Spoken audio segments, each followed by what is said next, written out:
اور جب میرے بندے آپ سے میرے بارے میں سوال کریں تو کہہ دیجیے بے شک میں قریب ہوں، میں پکارنے والی کی پکار کا جواب دیتا ہوں جب وہ مجھے پکارے.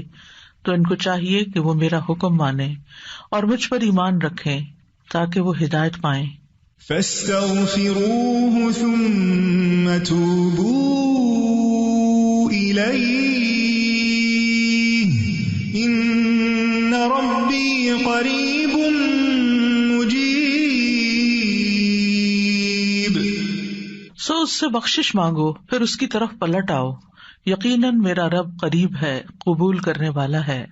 اللہم لک الحمد لا الہ الا انت وحدک لا شریک لک المنان بدیع السماوات والارض ذی الجلال والاکرام. اے اللہ، ساری تعریف تیرے لیے ہے، تیرے سوا کوئی الہ نہیں، تو اکیلا ہے، تیرا کوئی شریک نہیں، تو بہت نوازنے والا ہے، تو آسمانوں اور زمین کا پیدا کرنے والا ہے، اے جلال اور اکرام والے رب. اللہم صلی علی محمد وعلی آل محمد کما صلیت علی ابراہیم وعلی آل ابراہیم انک حمید مجید. اللہم بارک علی محمد وعلی آل محمد کما بارکت علی ابراہیم وعلی آل ابراہیم انک حمید مجید. آج ہم انشاءاللہ رزق میں کشادگی کی دعائیں پڑھیں گے. اللہ تعالیٰ نے انسان کو پیدا کیا اور پیدا کرنے کے بعد یوں ہی چھوڑ نہیں دیا، بلکہ انسانوں کی ضروریات بھی پوری کی، انہیں رزق عطا کیا، انہیں زندگی بسر کرنے کے اسباب بھی فراہم کیے. سورۃ الروم میں اللہ تعالیٰ فرماتے ہیں اللہ الذی خلقکم ثم رزقکم ثم یمیتکم ثم یحییکم هل من شرکائکم من یفعل من ذلکم من شیء سبحانہ وتعالی عما یشرکون. اللہ وہ ہے جس نے تمہیں پیدا کیا ہے، پھر تمہیں رزق دیا ہے، پھر وہی تمہیں موت دے گا، پھر وہی تمہیں زندہ کرے گا. کیا تمہارے شریکوں میں سے کوئی ہے جو ان کاموں میں سے کچھ بھی کرے، یعنی زندگی دے اور رزق دے یا موت دے؟ وہ پاک ہے اور بہت بلند ہے اس سے جو وہ شریک ٹھہراتے ہیں. تو اللہ سبحانہ تعالی رازق ہے اور اس کی صفت الرزاق بھی ہے، یعنی بہت زیادہ رزق دینے والا. اس نے آسمان و زمین کی تخلیق کے وقت ہی زمین کے اندر معیشت اور رزق کے وہ سارے سامان رکھ دیے تھے جس کی زمین والوں کو ضرورت تھی. یعنی جب اللہ تعالیٰ نے زمین کو پیدا کیا تو صرف اس پلانٹ کو نہیں پیدا کیا بلکہ اس کے اندر اسباب رزق بھی پیدا کر دیے، اور جتنی بھی مخلوقات پیدا کی جو ان گنت ہیں، ہم گن نہیں سکتے. یعنی انسان تو انسان، انسانوں کے علاوہ جنات، پھر حیوانات، چرند پرند درندے، چیونٹیاں، کیڑے مکوڑے، سمندر کی مخلوقات جو ان گنت ہیں، جن کی صرف اقسام ہی ان گنت ہیں.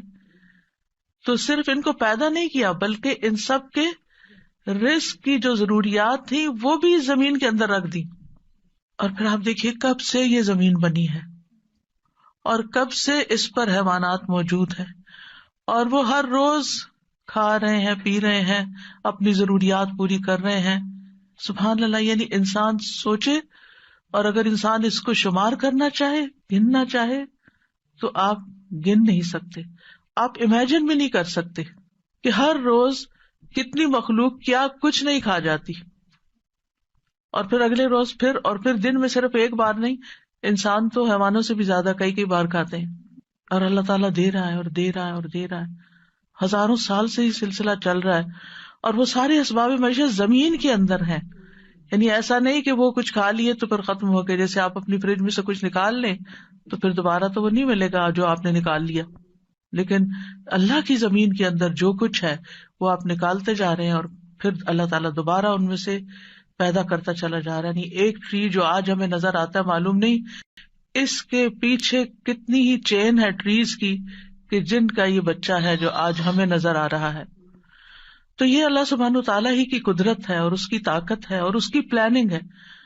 اسی لیے ہم جب رب کا لفظ استعمال کرتے ہیں تو ہم کیا کہتے ہیں؟ خالق، پیدا اس نے کیا، مالک بھی وہی، مدبر بھی وہی، رازق بھی وہی. یعنی رب کے اندر رازق کا لفظ بھی آتا ہے، یعنی اللہ تعالیٰ کی صفت رزق بھی آتی ہے. اس نے صرف پیدا نہیں کیا، صرف وہ مالک ہی نہیں ان چیزوں کا، بلکہ ان کی پلاننگ بھی کرتا ہے، مدبر ہے. اور پھر اس کے ساتھ ساتھ اس نے ان سب کے رزق کا بھی اہتمام کیا. اور رزق تو ایک چیز ہے، اور بھی تمام ضروریات کا اہتمام کیا ہے. سورۃ ہود میں آتا ہے وَمَا مِن دَابَّةٍ فِي الْأَرْضِ إِلَّا عَلَى اللَّهِ رِزْقُهَا، زمین میں چلنے والا کوئی جاندار ایسا نہیں مگر اس کا رزق اللہ ہی کے ذمہ ہے. وہ پرندوں کو ان کے گھونسلوں میں، درندوں کو ان کی گھات میں، مچھلیوں کو سمندر کی تہہ میں، چیونٹیوں کو ان کے بلوں میں رزق فراہم کر رہا ہے. اور رزق کا مالک بھی صرف وہی ہے. سب کچھ اس کے ہاتھ میں ہے، سب کچھ اس کے اختیار میں ہے. وہ جس کے لیے چاہتا ہے رزق کشادہ کر دیتا ہے، اور جس کو چاہتا ہے نپا تلا دیتا ہے، جس کے لیے چاہتا ہے تنگ کر دیتا ہے. ان اللہ یرزق من یشاء بغیر حساب. لیکن بندوں کے لیے حکم کیا ہے کہ وہ نکلیں، رزق کی تلاش کریں، اللہ سے رزق طلب کریں. فابتغوا عند اللہ الرزق واعبدوہ، سو تم اللہ ہی کے ہاں رزق تلاش کرو اور اسی کی عبادت کرو. حیوانات رزق کی تلاش میں نکلتے ہیں، پرندے اپنے گھونسلوں سے نکلتے ہیں، چیونٹیاں بلوں سے نکلتی ہیں، اور اسی طرح باقی مخلوقات بھی اپنے رزق کی تلاش میں سارا دن مارے مارے پھرتی ہے. صبح خالی پیٹ نکلتے ہیں اپنے گھونسلوں سے پرندے، اور رات کو پیٹ بھرے واپس لوٹتے ہیں. لیکن پیٹ بھرنے کے لیے ان کو محنت کرنی پڑتی ہے اور کوشش اور بھاگ دوڑ کرنی پڑتی ہے، جو وہ سارے کر رہے ہوتے ہیں. تو انسان کے لیے بھی لازم کیا ہے کہ اللہ کو الرازق سمجھتے ہوئے اس کے ساتھ ساتھ کوشش کرے، محنت کرے، بھاگ دوڑ کرے، اور پھر اس کے بعد اس کی عبادت کے لیے بھی وقت نکالے. پرندوں کی تو تسبیح کافی ہے، لیکن انسان کو عبادت کے مختلف طریقے سکھائے گئے ہیں. اس سلسلے میں آج کی دعا سورۃ المائدہ میں اللہ تعالیٰ فرماتے ہیں قال عيسى ابن مريم اللهم ربنا أنزل علينا مائدة من السماء تكون لنا عيدا لأولنا وآخرنا وآية منك وارزقنا وأنت خير الرازقين. عیسیٰ ابن مریم نے کہا اے اللہ، اے ہمارے رب، تو ہم پر آسمان سے ایک خوان اتار جو ہمارے پہلوں اور پچھلوں کے لیے عید ہو جائے، اور تیری طرف سے ایک نشانی ہو، اور ہمیں رزق عطا فرما، اور تو سب سے بہترین رازق ہے. اس آیت میں عیسیٰ علیہ السلام کے زمانے میں ایک خاص واقعے کی طرف اشارہ ہے. عیسیٰ علیہ السلام نے جب لوگوں کو اللہ تعالیٰ کی طرف بلایا تو حواریوں نے اس پر لبیک کہا، آپ پر ایمان لائے، اور ایمان میں مزید اطمینان کے لیے عیسیٰ علیہ السلام سے کہا کہ کیا آپ کا رب یہ کر سکتا ہے، اس میں یہ قدرت ہے کہ ہم پر آسمان سے تیار شدہ کھانا اتارے. یعنی ویسے تو اللہ تعالیٰ زمین سے رزق دے ہی رہا ہے، تو ہم چاہتے ہیں کہ وہ آسمان سے ہمارے لیے کھانے کے لیے ریڈی ٹو ایٹ ہمارے لیے ایک خوان اتارے، یعنی پورا دسترخوان نیچے آئے. تو عیسیٰ علیہ السلام نے انہیں اس مطالبے سے روکا اور اللہ سے ڈرایا، کیونکہ یہ ایک طرح کا معجزہ تھا، اور معجزہ طلب کرنے کے بعد اگر کوئی شخص اللہ تعالیٰ کی بات نہیں مانتا تو پھر اس کی سزا بہت سخت ہے. لیکن حواریوں نے اپنے مطالبے کی 3 وجوہات بتائیں کہ ہم کیوں چاہتے ہیں کہ ہمارے ساتھ ایسا ہو. ایک یہ کہ ہم فکر معاش سے آزاد ہو کر، یکسو ہو کر اللہ کی عبادت کریں. دوسرے یہ کہ ہمیں یقین حاصل ہو جائے کہ آپ جو کچھ ہمیں کہہ رہے ہیں کہ یہ اللہ کی طرف سے ہے، وہ بالکل سچ ہے، حقیقت ہے، اور اللہ واقعی ہر چیز پر قدرت رکھتا ہے. اور تیسرے یہ کہ جب وہ دسترخوان نازل ہو تو پھر ہم سب خوش ہو جائیں. ظاہر ہے کہ اللہ کی طرف سے جو کھانا آئے گا تو اس کا تو پھر کیا ہی لطف ہوگا اور کیا ہی اس کا حساب ہوگا. تو ہم اس دن کو پھر خوشی کا دن بنا لیں، ہماری عید کا دن بن جائے، اور پھر ہم آئندہ بھی اس دن کو یاد رکھتے ہوئے ہر سال عید منایا کریں. جب ان کا یہ مطالبہ سنا تو عیسیٰ علیہ السلام نے نہایت عاجزی کے ساتھ اللہ رب العزت سے دعا کی. لوگوں کا یہ مطالبہ اللہ تعالیٰ کے سامنے پیش کر دیا، اور اللہ تعالیٰ سے دعا کی کہ لوگوں کو غیب سے رزق عطا فرمائے جو ان کے اگلوں اور پچھلوں کے لیے ایک یادگار خوشی کا دن بن جائے، اور یہ ایسا معجزہ ہو کہ لوگ اپنی آنکھوں سے دیکھ لیں کہ کس طرح آسمان سے اترا، یعنی وہ زمین کے رزق سے پھر مختلف چیز ہو، کیونکہ زمین کا رزق تو سب اپنی آنکھوں سے دیکھتے ہیں، جو کچھ زمین پیدا کرتی ہے اور جو سمندر سے اور مختلف سورسز سے ہمیں رزق حاصل ہوتا ہے، لیکن یہ جو آسمان کا رزق ہے obviously یہ زمین کے رزق سے مختلف ہوگا، تو اس سے ہمارا ایمان بڑھ جائے گا۔ تو عیسیٰ علیہ السلام نے عرض کی قال عیسی ابن مریم اللہم ربنا، آپ دیکھیے دعاؤں میں یا اللہم آتا ہے یا ربنا آتا ہے، یہاں عیسیٰ علیہ السلام نے دونوں صیغے استعمال کیے ہیں، اللہم ربنا یعنی حواریوں کا مطالبہ قبول کر کے اللہ سبحانہ وتعالیٰ سے نہایت عاجزی کے ساتھ دعا کی کہ اے اللہ، اللہم اے اللہ، ربنا جو ہمارا پالنے والا ہے، جو ہمارا رب ہے۔ اور اس سے یہ بھی ظاہر ہوتا ہے کہ عیسیٰ علیہ السلام اپنے آپ کو نہ اللہ سمجھتے تھے، نہ اللہ کا بیٹا، اور نہ ہی رب سمجھتے تھے، بلکہ وہ اللہ سبحانہ تعالیٰ کو یا اللہ اور یا رب کہہ کے پکار رہے تھے۔ تو اس سے کیا ظاہر ہوتا ہے کہ وہ خود رب نہیں تھے، اور نہ ہی وہ اس کے قائل تھے، اور نہ ہی وہ کسی چیز میں اپنا کوئی اختیار سمجھتے تھے۔ اور پھر یہ بھی دیکھیے کہ حواریوں نے عیسیٰ علیہ السلام سے یہ کیوں کہا کہ آپ دعا کریں؟ اگر وہ انہی کو رب مانتے ہوتے تو انہی سے مانگ لیتے۔ تو ان سے جب انہوں نے یہ کہا تو اس سے یہ پتا چلتا ہے کہ عیسیٰ علیہ السلام کے ماننے والوں کے ذہن میں کہیں دور پار بھی یہ خیال نہیں تھا کہ عیسیٰ علیہ السلام اللہ کا کوئی حصہ ہے نعوذ باللہ، یا کوئی بیٹے ہیں، یا کسی بھی طرح الوہیت کا کوئی مقام رکھتے ہیں۔ وہ ان کو ایک نبی کے طور پر ہی سمجھتے تھے۔ تو انہوں نے اللہ سبحانہ وتعالیٰ ہی کی ربوبیت کا اس بات کیا یا اس پر ایمان لائے۔ پھر کہا کہ تکون لنا عیدن لاولنا وآخرنا، عید کا لفظ عاد یعود سے ہے، لوٹ کر آنا، یعنی وہ خوشی جو بار بار آئے، ہر سال پلٹ کر آئے۔ یہ سالانہ بھی ہو سکتی ہے اور ہفتہ وار بھی۔ مسلمانوں کی 2 عیدیں سالانہ ہیں اور 1 ہفتہ وار ہے۔ اس کے علاوہ کوئی اور عید ثابت نہیں ہے جو ہم نے خود سے بنا لی ہیں عیدیں، وہ قرآن و سنت سے ثابت نہیں ہے۔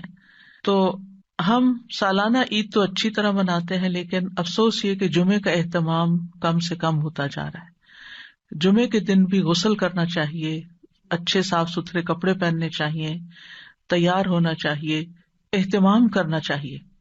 یعنی جمعے کا دن عام دنوں کی طرح نہیں ہونا چاہیے، یعنی وہ دن ہمارے لیے خاص دن ہے، اسے خاص دن سمجھ کر ہی اس میں سارے کام کریں، چاہے وہ عبادت کے ہوں یا جو دوسرے کام ہوں۔ اور پھر آپ دیکھیے کہ انہوں نے کہا کہ وہ دن ہمارے لیے عید کا ہو، لأولنا وآخرنا، ہماری پہلی فرسٹ جنریشن یعنی جو ہمارے دور کے لوگ ہیں، وآخرنا اور جو ہمارے بعد میں آئیں گے، وآیۃ منک، اور تیری طرف سے ایک نشانی بھی ہو، تیری قدرت کی علامت ہو، یعنی عیسیٰ علیہ السلام کی سچائی کی علامت ہو کہ یہ واقعی اللہ کے رسول ہیں اور انہوں نے جو کہا وہ سچ کہا۔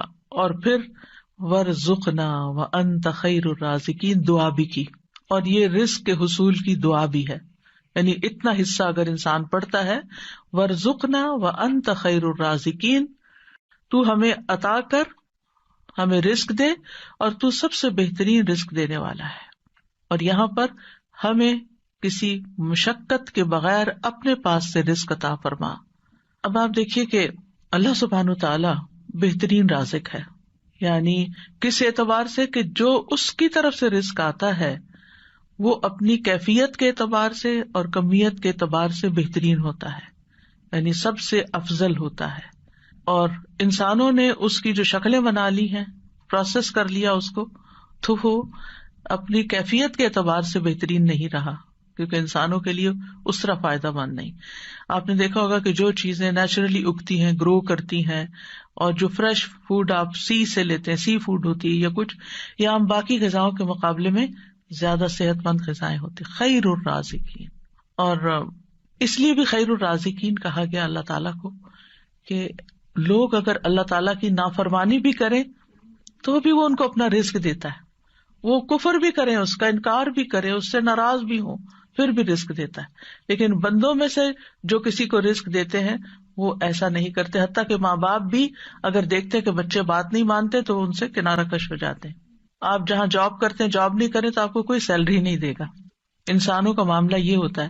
لیکن اللہ سبحانہ وتعالیٰ آپ عبادت کریں یا نہ، آپ نماز پڑھیں یا نہ، آپ روزہ رکھیں یا نہ، وہ آپ کو کھانے کو دیتا رہے گا. تو اس دعا سے یہ پتا چلتا ہے کہ انسان جب دعا کرے تو بہت عاجزی کے ساتھ دعا کرے اور اللہ تعالیٰ کو اس کے بہترین ناموں کے ساتھ پکارے. اللہم ربنا، یہ دونوں نام اکٹھے بھی کر سکتے ہیں، اور اس کے علاوہ بھی یا رزاق، یا فتاح. اور پھر یہ کہ انتہائی عاجزی اور انکساری رویے میں بھی ہونی چاہیے کہ اللہ ہم محتاج ہیں، تو دینے والا ہے. اور پھر اللہ تعالیٰ سے بہترین رزق مانگنا چاہیے، یعنی تو بہترین رزق دینے والا. اللہ تعالیٰ کی صفت کو بیان کیا جا رہا ہے، یعنی ہمیں بھی ایک طرح سے انڈائریکٹلی کیا کہا جا رہا ہے کہ ہمیں بھی بہترین رزق عطا فرما. رزق کیا چیز ہے، یعنی رزق کا اطلاق کس کس چیز پر ہوتا ہے؟ ابن منظور لسان العرب میں کہتے ہیں رزق سے مراد ہر وہ چیز ہے جس کے ساتھ ہر زندہ مخلوق کی زندگی قائم ہوتی ہے، یعنی جس پر زندگی کا انحصار ہوتا ہے، خواہ وہ چیز مانوی ہو یا مادی ہو. مانوی سے مراد یعنی جس کو ہم چھو نہیں سکتے، جس کو ہم جانتے ہیں، سمجھتے ہیں، محسوس کرتے ہیں، یعنی انٹینجیبل جس کو آپ کہہ سکتے ہیں. تو رزق دونوں طرح ہوتا ہے، ٹینجیبل بھی اور انٹینجیبل بھی. اسی طرح بعض نے یہ کہا کہ ہر نعمت ہی ایک طرح سے رزق ہے، یعنی جتنی بھی نعمتیں ہمیں ملی ہیں وہ ساری رزق ہیں. یعنی صرف مال ہی رزق نہیں ہے بلکہ رزق کا ایک وسیع دروازہ ہے. ہر وہ چیز جو اللہ تعالی بندوں پر نعمتوں کی صورت میں انعام فرماتا ہے، جیسے مال، اولاد، ہسبینڈ، اہل و عیال، ماں باپ، پھر اسی طرح صحت، محبت، قبولیت، یہ ساری چیزیں رزق کہلاتی ہیں. اور یہ اللہ تعالیٰ کی طرف سے تقدیر میں مقرر کر دی گئی ہیں. یعنی اللہ تعالیٰ نے ہر بندے کا رزق مقرر کر رکھا ہے کہ اس کو کتنا دینا ہے. تو انسان کے لیے پھر کیا لازم ہے کہ اللہ جب دے تو پھر انسان شکر ادا کرے. جیسے اوپر میں نے ذکر کیا کہ حصی اور مانوی دونوں اعتبار سے جو نعمتیں ہمیں ملی ہیں وہ رزق ہیں، تو محبت بھی ایک رزق ہے. حضرت عائشہ کہتی ہیں میں نے نبی صلی اللہ علیہ وسلم کی ازواج میں سے کسی پر رشک نہیں کیا سوائے خدیجہ رضی اللہ عنہا کے، اور میں نے حضرت خدیجہ کو نہیں دیکھا، یعنی ان کو زمانہ نہیں پایا. وہ فرماتی ہے کہ رسول اللہ صلی اللہ علیہ وسلم جب بکری ذبح کرتے تو آپ فرماتے کہ اس کا گوشت خدیجہ کی سہیلیوں کو بھیج دو. وہ کہتی ہے کہ ایک دن میں غصے میں آ گئی. میں نے کہا آپ ہر وقت خدیجہ خدیجہ کرتے ہیں اور اس کی سہیلیوں تک کا خیال رکھتے ہیں. تو رسول اللہ صلی اللہ علیہ وسلم نے فرمایا انی قد رزقت حبها، مجھے خدیجہ کی محبت عطا کی گئی ہے، یعنی اللہ نے میرے دل میں اس کی محبت ڈالی. انسان کسی کو مرنے کے بعد صرف محبت کی وجہ سے یاد رکھ سکتا ہے کہ جس کے ساتھ آپ کا کوئی قلبی تعلق ہو، اور یہ بھی اللہ دلوں میں ڈالتا ہے.